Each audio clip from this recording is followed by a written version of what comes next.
St. John the Baptist in the Wilderness, currently on display in the Museum of Lázaro Galdiano, Madrid. This exquisite painting forms a pair with St. John the Evangelist on Patmos, now held in Berlin. As recently as the 1940s, it was discovered that the two paintings may well have been designed as the wings of an altarpiece. It has since been suggested that the altarpiece in question was an artwork that is known to have been made for St. John's Cathedral, aus Hieronymus Bosch.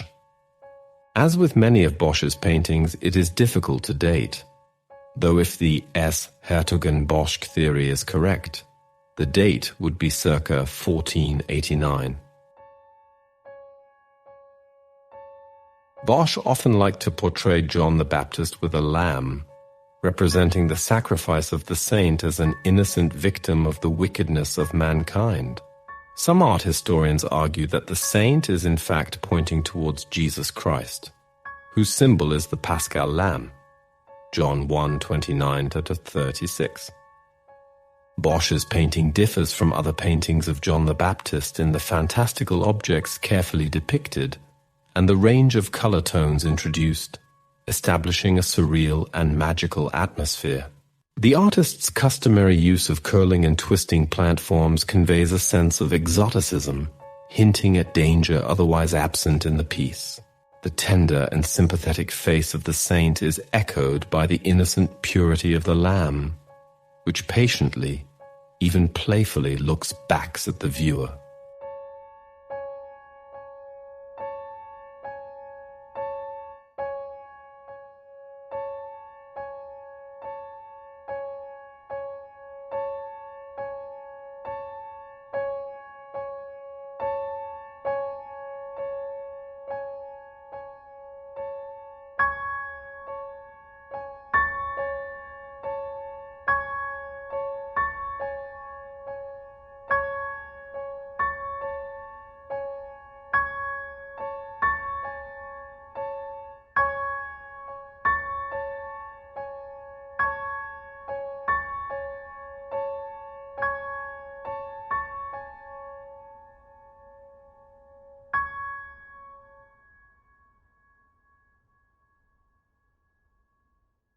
The cutting the stone, completed around 1494.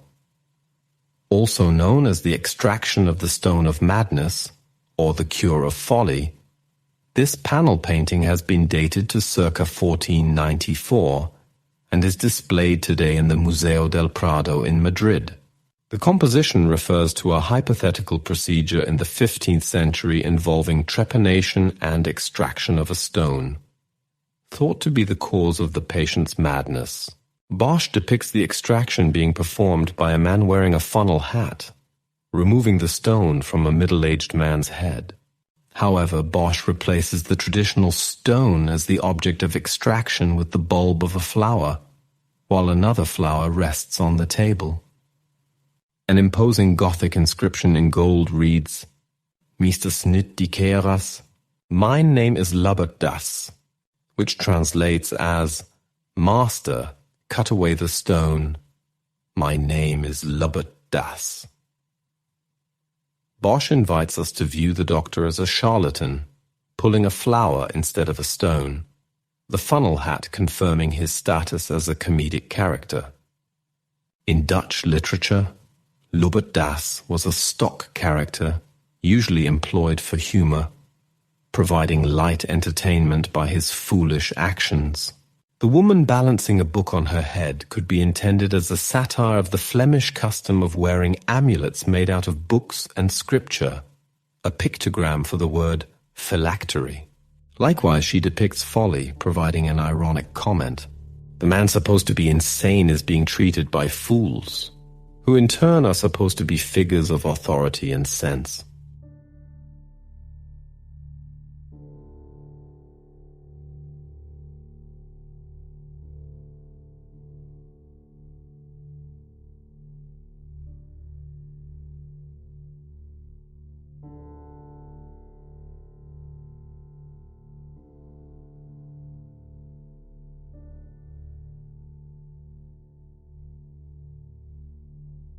As the end of the 15th century approached, an influential German astrologer had warned that the end of the world, which would be brought on by catastrophic flooding, would occur precisely on February 25th, 1524.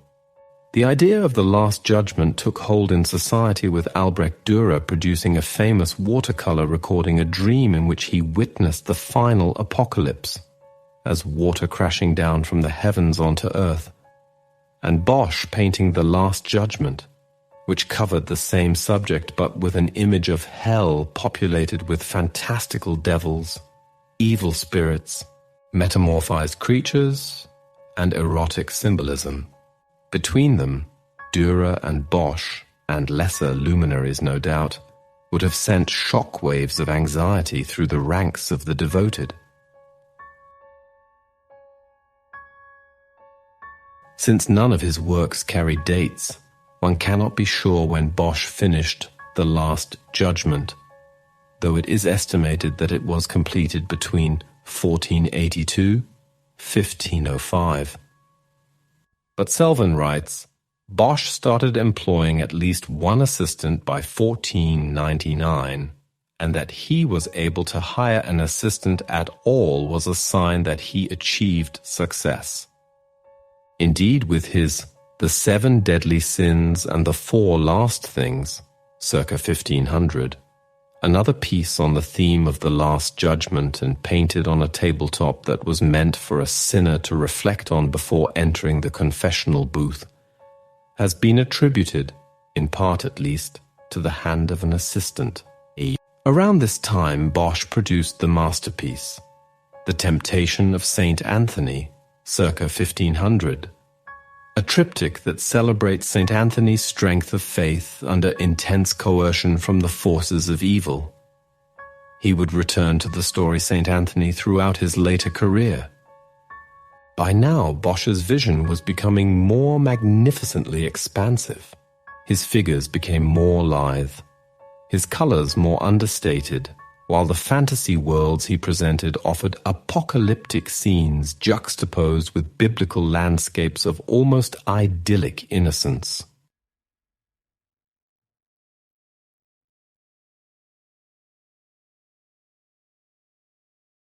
The Garden of Earthly Delights is unquestionably Bosch's greatest masterpiece and his most iconic work. Indeed, many know his name only through this work. His style had by now reached full maturity with his Earthly Paradise, featuring the creation and temptation of woman perfectly juxtaposed with deeply distressing images of the world of debauchery and pleasure-seeking. The painting's dreamlike, nightmarish quality has become the stuff of mythology and features any number of tiny naked human figures, misshapen animals, and ominous creatures thought to have been conjured directly from the artist's boundless imagination. However, the Oxford Dictionary of Art and Artists states that while works such as The Garden of Earthly Delights have an extraordinarily vivid imaginative power, and the subjects are heavily embroidered with subsidiary narratives and symbols, the basic themes are sometimes quite simple, and much of the imagery can be explained in terms of the popular culture of Bosch's age, notably proverbs and devotional literature. It adds that, in purely visual terms, the monsters he painted have analogies in the strange creatures often seen in the margins of medieval manuscripts and in the gargoyles of Gothic architecture, and that even the cathedral at Hertogenbosch has some fine examples of these gargoyles. Generally regarded as Bosch's most famous and ambitious extant work, this triptych dates from between 1490 and 1510. Painted in oil on oak, the outer wings, when folded, reveal a grisaille painting of the earth during the biblical narrative of creation.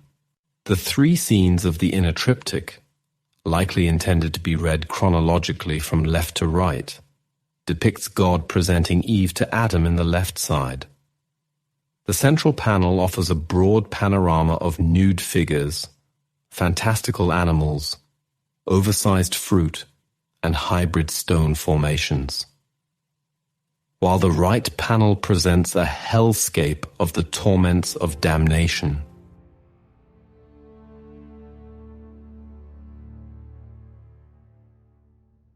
The aristocracy of the Burgundian Netherlands, influenced by the humanist movement, were the most likely collectors of Bosch's paintings, but there are few records of the location of his works in the years immediately following his death.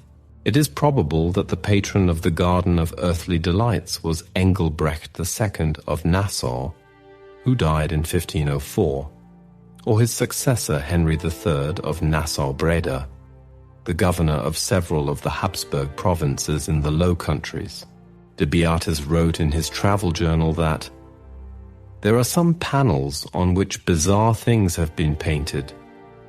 They represent seas, skies, woods, meadows, and many other things, such as people crawling out of a shell, others that bring forth birds, men and women, white and blacks doing all sorts of different activities and poses. As the triptych was publicly displayed in the palace of the House of Nassau, it was visible to many, and Bosch's reputation and fame quickly spread across Europe. The work's popularity can be measured by the numerous surviving copies, in oil, engraving, and tapestry, commissioned by wealthy patrons, as well as by the number of forgeries in circulation after his death. Some commentators have proposed that Bosch used the outer panels featuring the biblical scene of the deluge to encourage a reading of the triptych in a chronological order. As with Bosch's later triptych, the Haywain, the inner center panel is flanked by heavenly and hellish imagery. The scenes concern Eden, the Garden of Earthly Delights, and Hell. God appears as the creator of humanity in the left-hand wing, while the consequences of humanity's failure to follow his will are revealed in all their devastating power in the right.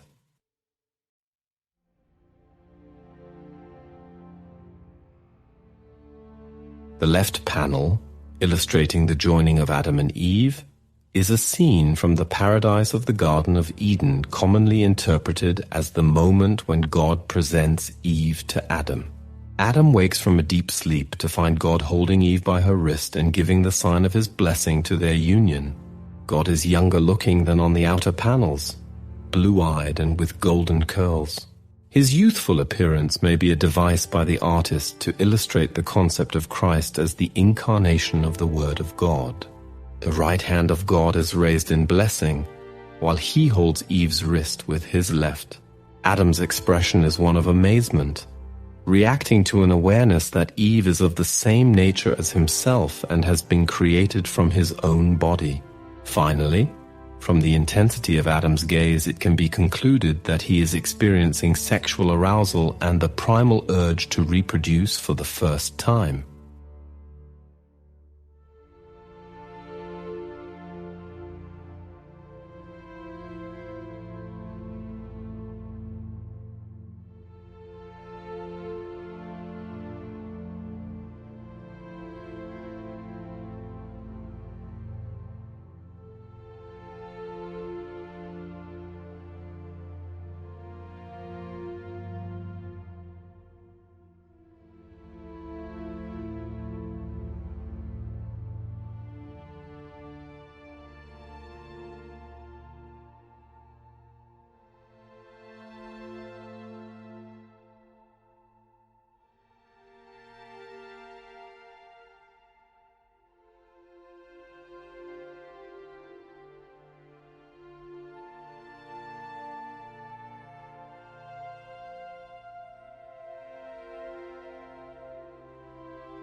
The most ambiguous section is the central panel, where humanity is represented as performing hedonistic acts, as naked men and women engage in various pleasure-seeking activities. They appear to revel in an innocent, self-absorbed zeal. Some appear to enjoy sensory pleasures, others play unself-consciously in the water, and yet others cavort in meadows with a variety of animals, seemingly at one with nature. In the middle of the background, a large blue globe resembling a fruit pod rises in the middle of a lake. Visible through its circular window is a man holding his right hand close to his partner's genitals, and the bare buttocks of yet another figure hover nearby.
The right panel illustrates hell, a setting that frequents a number of Bosch's paintings.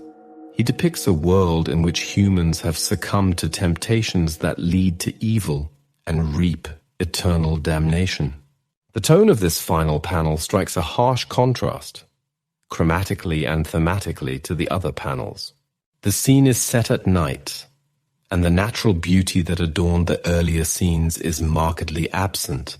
Compared to the warmth of the central panel, the right wing possesses a chilling quality, achieved by cold colorization and frozen waterways, presenting a tableau that has shifted from the paradise to a spectacle of torture and retribution. In the densely detailed scene, cities erupt in fire in the background, while war, torture chambers, infernal taverns and demons dominate the middle section, with mutated animals feeding on human flesh in the foreground. Large explosions in the background throw light through the city gate and spill forth onto the water in the midsection, as a fiery reflection turns the water below into blood. Light illuminates a road filled with fleeing figures, while hordes of tormentors prepare to burn a neighboring village. A short distance away, a rabbit carries an impaled and bleeding corpse, while a group of victims above are thrown into a burning lantern. Bosch is innovative in that he describes hell not as a fantastical space, but as a realistic world containing many elements from day-to-day human life. The foreground is populated by a variety of distraught and tortured figures. Some are shown vomiting or excreting. Others are crucified using a harp and lute, an allegory of music, emphasizing the contrast between pleasure and torture. A choir sings from a score inscribed on a pair of buttocks, part of a group that has been described as the musician's hell. A striking section of the scene concerns the tree man, whose cavernous torso is supported by rotting tree trunks. His head supports a disc containing demons and victims parading around a huge set of bagpipes, often used as a sexual symbol, reminiscent of the scrotum and penis. The tree man's torso is formed from a broken eggshell, and the supporting trunk has thorn-like branches that pierce the fragile body. A grey figure in a hood with an arrow jammed between his buttocks climbs a ladder into the tree man's central cavity, where nude men sit in a tavern-like setting. The tree man gazes outwards beyond the viewer, his expression a mixture of wistfulness and resignation.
Art historians frequently interpret the painting as a didactic warning of the perils of life's temptations. Nevertheless, the complex symbolism, particularly in the central panel, has led to a wide range of interpretations over the centuries. 20th century art historians are divided as to whether the triptych's central panel is a moral warning or a panorama of paradise lost. The triptych was first documented in 1517, a year after the artist's death. When Antonio de Beatis, a canon from Molfetta, Italy, described the work as part of the decoration in the town palace of the Counts of the House of Nassau in Brussels. The palace was a high-profile location, often visited by heads of state and leading court figures. The prominence of the painting has led some to conclude that it was specially commissioned. A description of the triptych in 1605 described it as the strawberry painting, due to the fruit of the strawberry tree, featuring prominently in the central panel.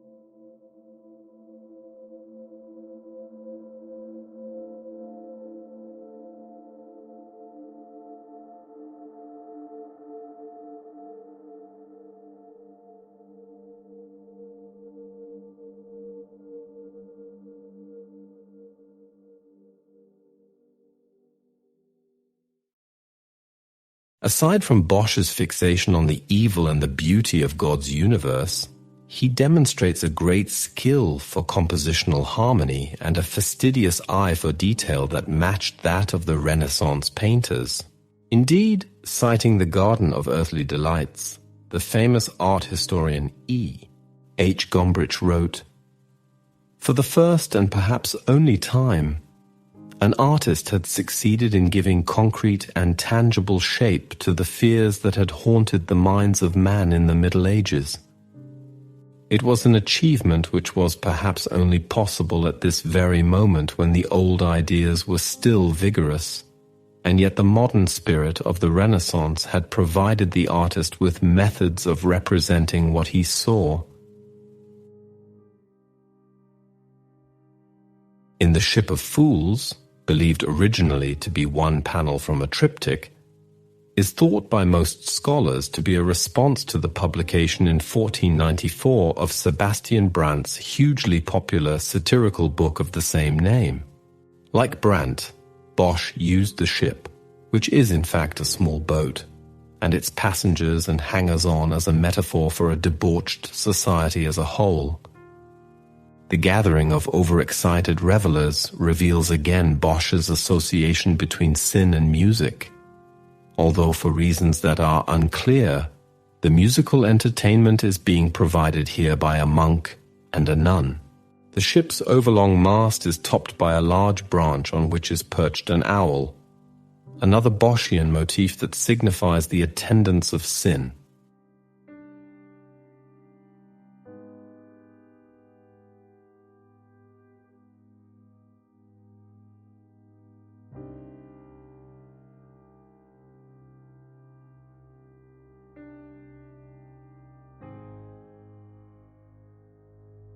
The Seven Deadly Sins and the Four Last Things, circa 1500. Continuing Bosch's preoccupation with the theme of the Last Judgment, the seven deadly sins, wrath, envy, greed, gluttony, sloth, lust, pride, are depicted individually around a central circle featuring an image of Christ emerging from a tomb. The four last things, top left, clockwise. Death, judgment, heaven, hell, occupy the corners of the frame. Underneath Christ is text that translates as, "Beware, beware, the Lord sees." The banderole on the top quotes from Deuteronomy 32:28 and translates as, "They are foolish. They don't understand. If they were wise, they would understand. They would know what would happen to them." The banderole at the bottom, containing text from Deuteronomy 32:20, translates as, "I will turn away from them, then let's see what happens."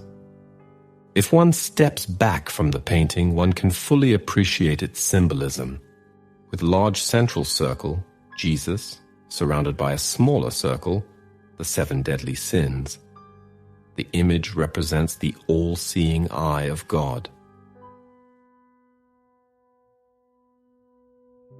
The last things, thought to be the stages the soul passes through upon death. Features, for instances. Death. A dying man, attended by family members, receives his last rites while a skeleton, who will deliver the final death blow with an arrow, and a devil and an angel, who will fight over the soul of the man, wait in anticipation of the man's passing, and heaven. At heaven's gates, an angel prevents a devil from snatching a woman while Jesus and his angels wait to greet the pious newcomers. In the circle of the deadly sins we see, for instance, wrath. 2 feuding peasants who attack one another with weapons. Envy. A married woman is tempted into seduction by a rich man as her poor parents look on enviously. And pride. A vain and wealthy woman admires herself in a mirror being held up by the devil. Like many of Bosch's works, the painting is on display at Museo del Prado in Madrid. The Prado displays it as an original Bosch, while acknowledging that there is some debate as to whether that claim is fully valid, even if it is generally agreed that it was created in his workshop.